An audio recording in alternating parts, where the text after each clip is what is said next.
Welcome guys to Tactical Overlanding. Today I wanted to show you one of my favorite headlamps and a new version that came out for it.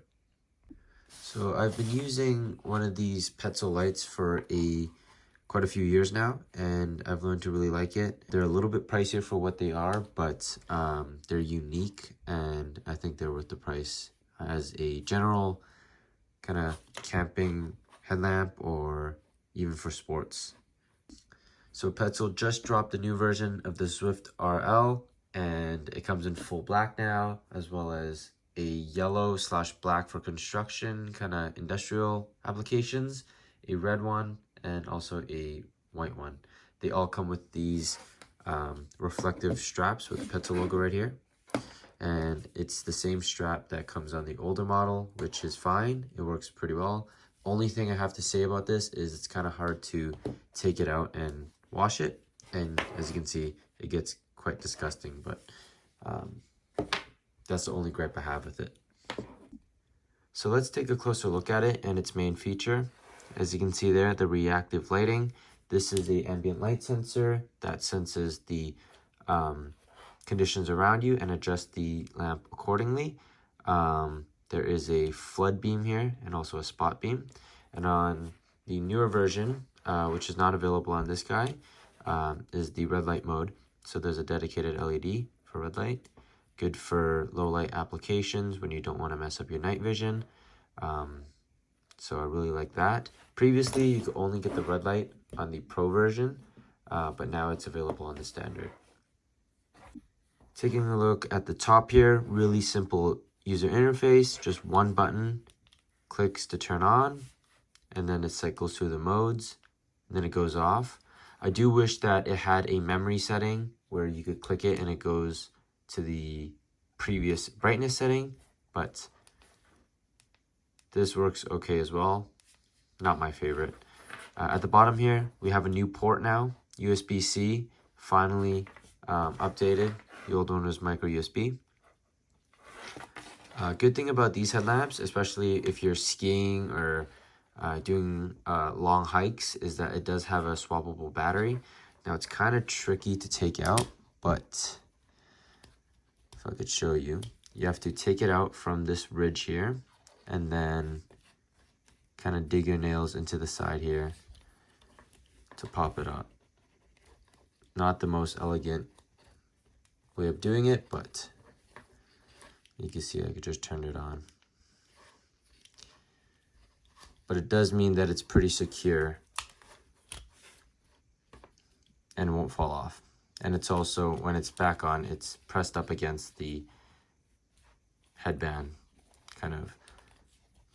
And you could buy a bunch of these batteries and swap them out so you don't have to keep recharging them on the field. You could just hot swap them. Now, in the cold, I'm not sure how well you're going to be able to swap the batteries out and kind of get your fingernails in there, but I have yet to experience with that.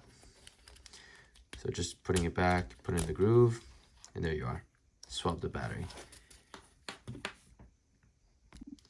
So as you can see on the box here, the max output of this light is 1100 lumens, which is quite bright for a lightweight headlamp. But one thing to note is that it only goes up to 1100 lumens temporarily in the reactive mode. If you set it to manual mode, which you could do by holding, and then it goes into a static light mode, this will go up to, I believe, 900 lumens. So something to think about if you really want the max output. These aren't the lights to get. These are great for general use, kind of closer range, not for super high output. Now, in terms of battery, if you use level 1, you could get up to 10 hours.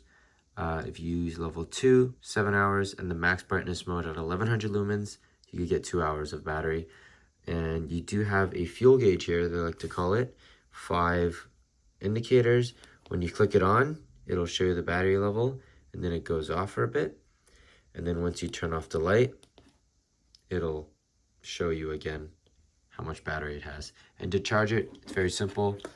Flip to the back here, and there's a LED indicator. Just plug it in, and it'll show you red for charging and green for when it's finished. Doesn't take too long to charge, few hours. If you guys are interested in the specs, you could pause the video here to see all the actual specs. All of the modes do have the 2-hour reserve light, which is at 10 lumens, I think, and the 3 brightness levels on reactive lighting and standard lighting. Now to get to the red light mode, this is one thing that's not really nice about the interface, is that you have to cycle through the white light mode before you get to the red light, which kind of defeats the purpose because it ruins your night vision at that point. So you have to hold it for about 4 seconds and then it'll go into red light mode. And in that point, there's no brightness levels, but you can switch it to a strobing effect. It does have memory temporarily. I think it's like a few minutes, but after that, it'll go back to the white light. And another thing is, when in red light mode, see, that was like 10-15 seconds and it already swapped to the white light mode. So not the most efficient way of doing that. Another thing is you have to cycle through the flashing mode before you turn it off, and that kind of messes up your vision at night. If you're tired or something, you don't want flashing lights. The swivel mechanism is pretty nice. It has a wide range of motion, so you could really get the angles you want. One thing that they took away for the new version is that it doesn't have a mechanical lock anymore. So the old one, you can slide the button here and it locks it out. This new one, I believe, you hold it for 4 seconds and now it's locked out. And you hold it and it comes back out. So I never really used the lockout feature, so that doesn't really change for me, but it's good to have the feature if you throw it in a bag and it gets activated a lot. And one little bonus they add with the newer version is this little pouch here, this carrying pouch. Here is the USB-C charging cable that it comes with. And this bag is not only a carrying pouch, but they also advertise it as a little diffuser or lantern, so your headlamp is a little bit more versatile. You kind of just stuff it in there, and let me just turn off the lights, and it kind of diffuses it, but it's not the best for a lantern. If you need a lantern, just get a lantern. This is kind of just a freebie they threw in. So you could also toggle it to the red light mode, I guess. This is kind of useful. It's more diffused, but I usually just chuck these in my bag. I don't use the carrying bag, but it's nice that they include it now. Okay, so just to establish a baseline, this is the iPhone light. And that's about 30 feet away. Just gonna walk around here. This is what it's like. And now I'm gonna switch over to the headlamp in dim mode, active mode.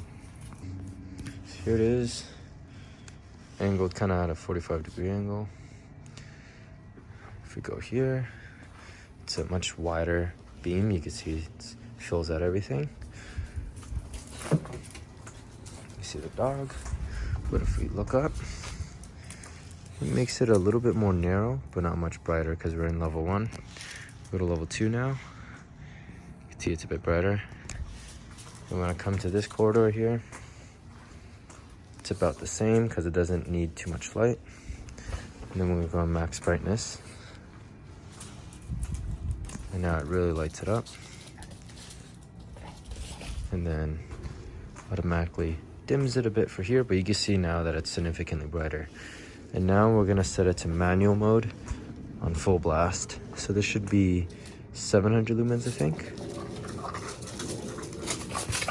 So it activates the floodlight, or the spotlight, quite a bit more. You can see the centralized hotspot, you see the dog, and then here it's less balanced out. This is more central hotspot, so yeah, pretty nice. And then the red mode,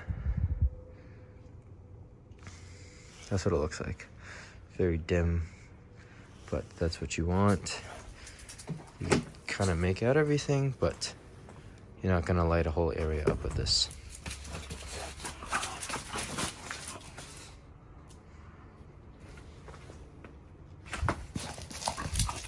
You see the dog.